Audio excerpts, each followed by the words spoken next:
Hi, it's Melinda from Hope When There Was None, and I am coming on this last day of don't know where they came from, this last day of October to talk about survivor stories. Now, I've had beautiful, courageous survivors come on and talk about their stories. I've had some submit their private stories to me personally. I share those anonymously. Today I have another story for you. Her name is Teresa, and Teresa is coming forward to share her story. Now, all of these are sprinkled a little bit differently. Some of them are intimate partner abuse, and this one is a little bit different because it has to do with her family. Okay, so I'm going to share this. I'm reading off my screen, so if you see me look down a lot, that's what I'm doing. So this is the first time I'm reading this. Like many of the other stories, I didn't read them first. I'm just going off the cuff, so you are hearing these words like I am for the first time. So let's get to this. And I'm just going to say trigger warning for anybody. I don't know what this is about, but just to be on the safe side like the other ones, just to use caution here. Some of these are all of these have been very powerful. So here, Teresa says, Forrest Gump said many wonderful things, but my mama always said, you've got to put the past behind you before you can move on. That's what I've done as a new beginning in my life and accepting Christ in my heart a few years back. Life is simpler now that I have moved on, but as a child back in the 1970s, it wasn't an easy time for me. I was a free-spirited gal who loved life and just being a little girl who played with dolls, who was a bit accident prone, but unfortunately who had a father for what reasons thought that because I was accident prone. It was a good reason to yell at me because she was accident prone. Sorry, Teresa.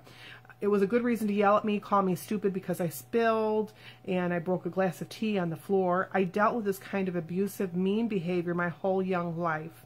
A father with rage issues in which he verbally, intellectually, and he was mentally abusive. I truly didn't know or understand fathers are supposed to protect and take care of us, not yell obscenities and threaten to beat our ass and name calling. He was quite hateful, hurtful, and abusive. I carried this hurt into my adult life, which has left me with awful side effects from the abuse from my dad, such as low self-esteem, communication problems, kind of like I'm having right now, with my peers and just handling everyday life. My father was hard to live with and difficult to help. His anger was intense and scared the crap out of me to the point where I became a nervous wreck. He always yielded offensive bad words and used a belt on me. This one time, because I came home late from being in the park, he beat her so bad that he left belt marks. I was in terrible pain all night and cried myself to sleep. You know, I've been trying not to cry through these. As years passed, I endured being bullied, not from my father, but from kids in school, for being emotionally and highly sensitive and not being able to cope in society. And you hear this with unfortunately, a lot of abuse victims. They end up, they're bullied at home, and then when they go to school, they're enduring that same, well, it's not the same, but they're enduring that bullying. School for me was a refuge to some degree, but for some kids, whew, Miss Teresa, I am so sorry, darling. I was made fun of and laughed at. A lot of times I would come home and hang out in my room, listen to the radio, and thinking about running away from home. I used to wonder if my dad ever loved me. By the time I graduated high school, I was a mess. I had no goals or self-worth. Pause. No self-confidence in myself at that time at all. That summer, after I graduated, I spent time at my brother's to see if I can get a job. Unfortunately, I didn't, but when I came close, I chickened out. My father's abusive words were saying in my head that I wasn't smart enough and probably couldn't last or amount to much. I ended up moving back home, and then that August I signed up for college and ended up quitting, and I met my hubby, had a baby, moved in with his parents, and once again was injured by abuse from my hubby's mother, who was fond of name calling and threatening, so we moved out into an apartment. This was my life from young child to my adult years in raising children, which I see myself being just like my father so much that I pass my anger issues down to my children. Both of them are adults and now on their own. Now in my mid-50s, I'm taking control of my life and going to therapy. I know this lady. She's amazing. So thank you for sharing this. In going to therapy to overcome the effects of a complex post-traumatic stress disorder in which the abuse from my father had caused. There are other things that are involved with this disorder, such as agoraphobia, which is the fear of places and situations that may cause panic, helplessness, or embarrassment. Panic disorder, which is sudden episodes of intense fear or anxiety or physical symptoms based on a perceived threat rather than imminent danger. Hypervigilance, it's an enhanced state of sensory sensitivity accompanied by, I'm sorry, my eyes are tearing up, so I'm having trouble reading this. By an aggravated intensity of behaviors whose purpose is to detect activity. Doubting oneself and terminal illness, emotional regulation, profoundly hurt inner child, toxic shame, repeated search for a rescuer. Each of these are things, some of them I am struggling with and working through them. And this is why I wanted to write my story, just to share it and hope it would be good therapy and to help others that are overcoming abuse that they endured as a child. Hopefully this will help them cope and write their story. I would truly like to do more to become an advocate for child abuse, speak up about it. As a survivor of abuse, I know I can take and will take control of my life and be the person that God meant me to be and to serve. The purpose of helping others. There's one thing that's helped me along my journey, and that is God and His grace and so many blessings along the way. And the wonderful people I met, especially my counselor, she has helped me tremendously, that I am someone and that I will amount to something. I do amount to something. I know now that the way my father was, it wasn't my fault. It never was, and he needed help with his anger issues. Being abusive is not an answer, nor is taking out your anger on your family right either. I wish I had gotten help sooner than I did, because I would have not had these issues that I have because of his abusive behavior. The trauma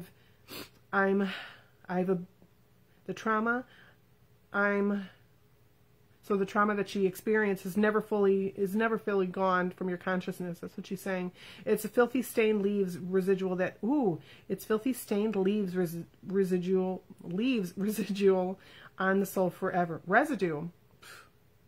Sorry. I like this though. I don't like this, but the vision in my head there, Miss Teresa, it's filthy stained leaves residue on your soul forever. However, like all bad experiences, it is possible to turn the experience in good by developing compassion, empathy for others who have been through this experience. Many people feel that bringing meaning to a traumatic experience is a path to healing. When I turn a negative experience into a tool, it brings meaning into my life and others. I am taking the best kind of revenge on my abusers. So often, I've had my experiences denied, trivialized, or distorted.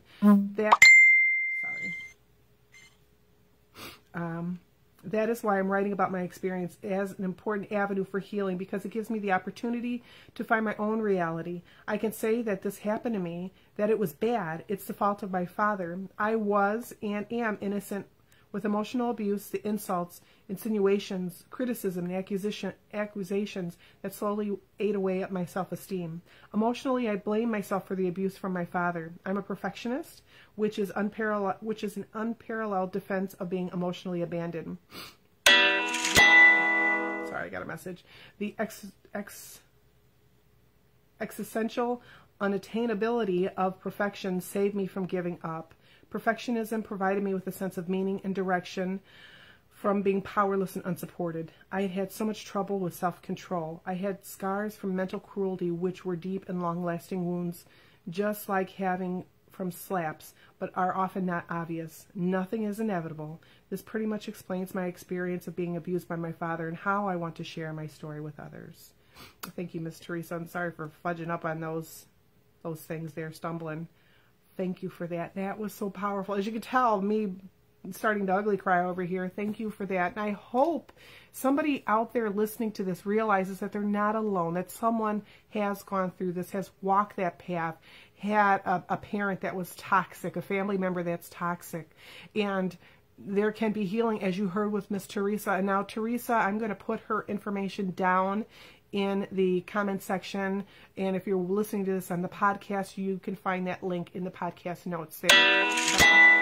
To Teresa, her name is Teresa Dunn. She has courageously and bravely allowed me to use her name, as well as anybody wants to chat, reach out to her, please do so. So this is Melinda Kunst. I'm going to sign off for today. Hope you have a great rest of your day, and thank you for listening to the Survivor Stories. You can find others on the podcast or in this Hope When There Was None page on Facebook here. So thanks for tuning in. I hope you have a great rest of your day. Remember, you're not alone. If you need someone to talk to, by all means, message me privately. You can contact the hotline. There's Safe Horizon. There's RAIN. There are many organizations out there. If you don't want to talk to me, that's fine, where you can text, you can use a phone call. There are shelters in the area. Sometimes you just need someone to listen. There's also the suicide hotline too. But don't go without help. At least reach out to somebody and tell them your story just a little bit. Sometimes it helps. I'm signing off for right now. And I'll see you back here on Tuesday for Teachable Tuesday. Bye.